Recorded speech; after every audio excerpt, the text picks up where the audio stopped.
मैं प्रेमपाल यादव, सहायक आचार्य इतिहास, राजकीय महाविद्यालय बहरोड। आज हम बीए पार्ट सेकंड इतिहास विषय के प्रथम प्रश्न पत्र के सिलेबस के संदर्भ में चर्चा करेंगे। बीए पार्ट सेकंड इतिहास विषय के अंतर्गत जो प्रथम प्रश्न पत्र सम्मिलित किया गया है वह मध्यकालीन भारतीय इतिहास है। इस इतिहास के अंतर्गत 1200 ईस्वी से लेकर के 1761 ईस्वी के मध्य तक की घटनाएं सम्मिलित की गई हैं। इस प्रश्न पत्र के अंतर्गत 3 यूनिट आती हैं। प्रथम जो यूनिट है उसके अंतर्गत मुख्यतः सल्तनत काल से संबंधित टॉपिक्स हैं वो सम्मिलित किए गए हैं। सल्तनत काल भारतीय इतिहास में 1206 ईस्वी से लेकर के 1526 ईस्वी के कालक्रम के अंतर्गत आता है। इस सल्तनत काल के अंतर्गत 5 वंशों ने मुख्यतः शासन किया है। प्रथम जो वंश है उसे तथाकथित गुलाम वंश कहते हैं, जिसके अंतर्गत कुतुबुद्दीन ऐबक, इल्तुतमिश व बलबन ने मुख्यतः शासन किया। दूसरा जो वंश है उसे खिलजी वंश कहते हैं। इसने 1290 से लेकर के 1320 ईस्वी तक शासन किया। फिर तुगलक वंश आता है जिसने 1320 से 1413 ईस्वी तक शासन किया। फिर सैयद वंश आता है जिसने 1414 से 1451 ईस्वी तक शासन किया। और फिर अंत में सल्तनत काल का जो अंतिम जो वंश है वह है लोधी वंश है।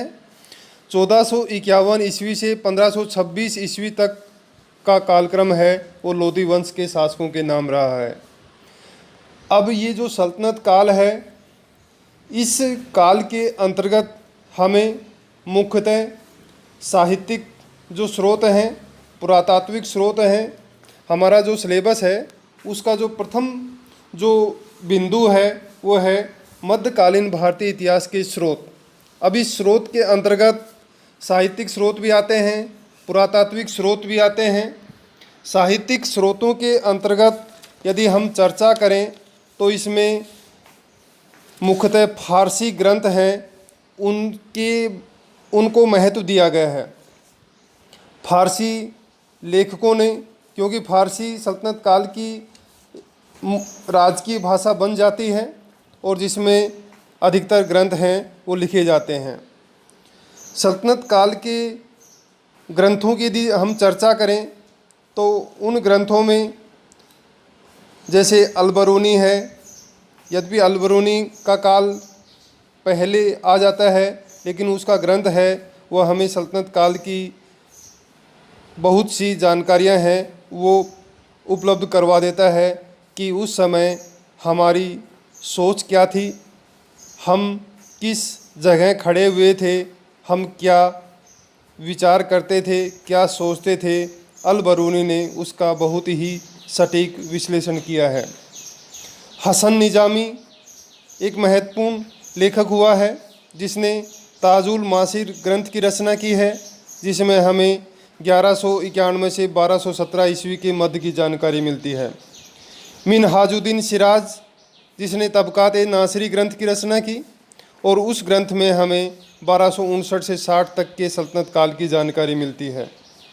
अमीर खुसरो, यद्यपि यह कवि रहा है लेकिन इसने कुछ महत्वपूर्ण ग्रंथ लिखे हैं, जैसे किरान उस सरदाइन है, मिफ्ता उल फुतूह है, खजाइन उल फुतूह है, आशिका है, नूह सिपेर है, तुगलकनामा है। इन ग्रंथों में भी हमें सल्तनत काल के इतिहास के बारे में काफ़ी जानकारी मिलती हैं। खजाइन उल फुतूह यह राजस्थान के इतिहास के लिए महत्वपूर्ण है, क्योंकि इसमें अलाउद्दीन खिलजी की विजयों के बारे में जानकारी मिलती है। अलाउद्दीन खिलजी ने राजस्थान पर अनेक आक्रमण किए थे, तो इसलिए यह ग्रंथ है ये महत्वपूर्ण बन जाता है। जियाउद्दीन बर्नी यह भी एक महत्वपूर्ण विद्वान हुआ है। इसने तारीख़ फिरोज़शाही व फतवा जहांदारी नामक ग्रंथों की रचना की है। तारीख़ फिरोज़शाही सल्तनत कालीन ग्रंथों में सबसे महत्वपूर्ण ग्रंथ माना जाता है, जिससे हमें बहुत सी महत्वपूर्ण जानकारियाँ मिलती हैं।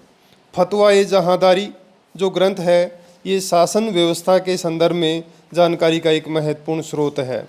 इसामी एक अन्य लेखक हुआ है जिसने फिरोज शाह तुगलक के शासनकाल में फुतूहात ए सलातीन नामक ग्रंथ की रचना की है। इब्न बतूता एक विदेशी यात्री था जो मोरक्को से यहाँ पर आया था मोहम्मद बिन तुगलक के शासनकाल में, और इसने रहला नामक ग्रंथ की रचना की है, उससे भी हमें जानकारी मिलती हैं। अफीफ इसने तारीख़ फिरोज़शाही फिरोज शाह तुगलक के शासनकाल में लिखा है, और इससे भी हमें जानकारी मिलती है। सल्तनत कालीन यदि हम शासकों की बात करें तो फिरोज शाह तुगलक ने अपनी आत्मकथा लिखी है फतुहात ए फिरोज़शाही के नाम से, जिससे भी हमें उस समय की शासकों की सोच, उसकी प्रवृत्तियों के बारे में जानकारी मिलती है। याह्या बिन अहमद सरिंदी ने तारीख़ मुबारक शाही नामक ग्रंथ लिखी है, जिसमें हमें सैयद वंश के बारे में जानकारी मिलती है। लोधी वंश के बारे में जानकारी का महत्वपूर्ण स्रोत जहांगीर के शासनकाल में ख्वाजा नियामतुल्लाह है अब्दुल्ला है, जिसने अपने ग्रंथों में उस समय की जानकारियां हैं वो दी हैं। तो ये तो हैं मध्यकालीन भारतीय इतिहास के स्रोत। पुरातात्विक स्रोतों से भी जानकारी मिलती है, जो इमारतें बनी हैं, भवन बने हैं, उनके संदर्भ में उन काफ़ी जानकारियाँ हैं वो मिलती हैं। अब आते हैं हम सल्तनत काल जो है 1206 ईस्वी में प्रारंभ होता है, और इसकी नींव है वो मोहम्मद गोरी के द्वारा 1192 ईस्वी में हम देखते हैं डाल दी जाती है। तराइन का जो द्वितीय युद्ध हुआ था वह भारतीय इतिहास का एक निर्णायक युद्ध था, और उस युद्ध में मोहम्मद गोरी ने पृथ्वीराज चौहान को पराजित करके दिल्ली में एक मुस्लिम राज्य की स्थापना कर दी जाती है। यद्यपि मोहम्मद गोरी भारत में अधिक नहीं रहा था, लेकिन उसका जो दास था कुतुबुद्दीन ऐबक, उसने दिल्ली का प्रभारी नियुक्त कर दिया था। और उसकी मृत्यु के बाद में हम देखते गोरी की मृत्यु के बाद में हम देखते हैं कि कुतुबुद्दीन ऐबक भारतीय क्षेत्रों का शासक बन जाता है, और वहीं से दिल्ली सल्तनत की शुरुआत हो जाती है, अर्थात 1206 ईस्वी से दिल्ली सल्तनत प्रारंभ हो जाता है।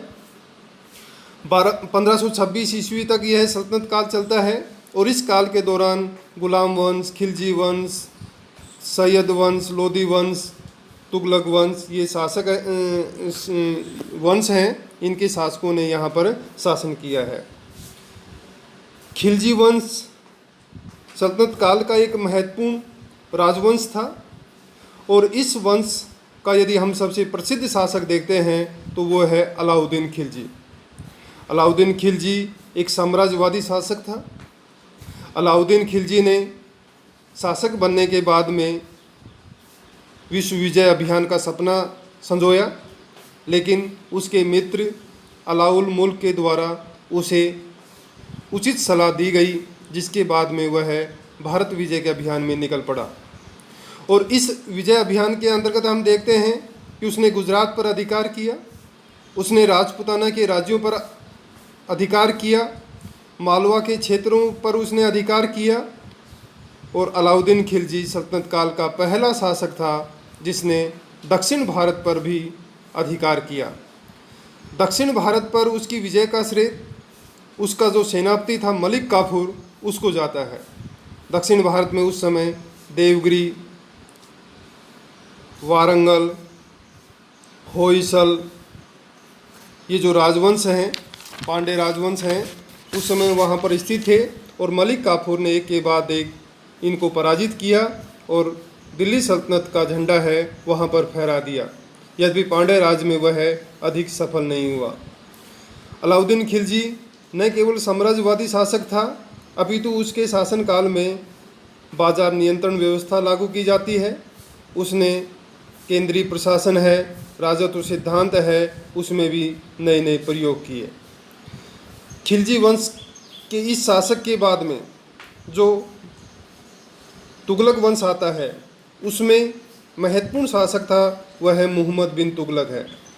और उसके शासनकाल में विभिन्न योजनाएं बनती हैं, चाहे वो योजना कृषि विभाग से संबंधित हो, चाहे वो मुद्रा चलाने से संबंधित हो, चाहे वो विजय अभियान के संदर्भ में हो। मोहम्मद बिन तुगलक के शासनकाल में जो योजनाएं बनती हैं, यद्यपि वो योजनाएं सही थी, लेकिन उन्हें लागू करने का जो उसका तरीका था वो सही नहीं था, जिसके कारण वो योजनाएं हैं वो एक के बाद असफल होती गई और मोहम्मद बिन तुगलक को बाद में कुछ इतिहासकारों के द्वारा पागल बादशाह भी करार दे दिया जाता है। फिर उसके बाद में फिरोज शाह तुगलक शासक बना। फिरोज शाह तुगलक के शासनकाल में प्रशासनिक सुधार हैं वो किए जाते हैं। फिरोज शाह तुगलक के शासनकाल में सैन्य दृष्टि से सल्तनत काल पतन की ओर जाता है। फिरोज शाह तुगलक ने प्रजा के भौतिक कल्याण के लिए कार्य किए।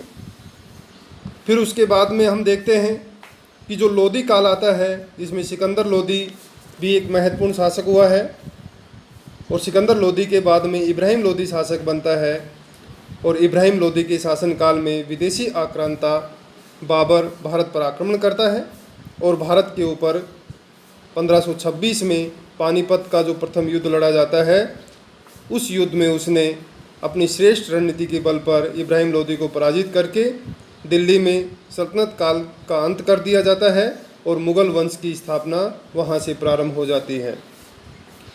सल्तनत काल के दौरान ही दक्षिण भारत में कुछ नए राजवंशों की स्थापना होती है, जैसे विजयनगर साम्राज्य और बहमनी साम्राज्य। विजयनगर साम्राज्य की स्थापना 1336 ईस्वी में हरिहर और बुक्का के द्वारा की जाती है। और फिर उसके बाद में विजयनगर में एक के बाद एक जो राजवंश आते हैं, जैसे संगम वंश है, सलू वंश है, तुलु वंश है, अरविडु वंश है, इनके शासकों ने यहाँ पर शासन किया। इन शासकों में सबसे जो महत्वपूर्ण शासक था वो कृष्णदेवराय है, जो तुलु वंश का था। और उसके शासनकाल में विजयनगर साम्राज्य का अभूतपूर्व विकास दिखाई देता है। वो सभी क्षेत्रों में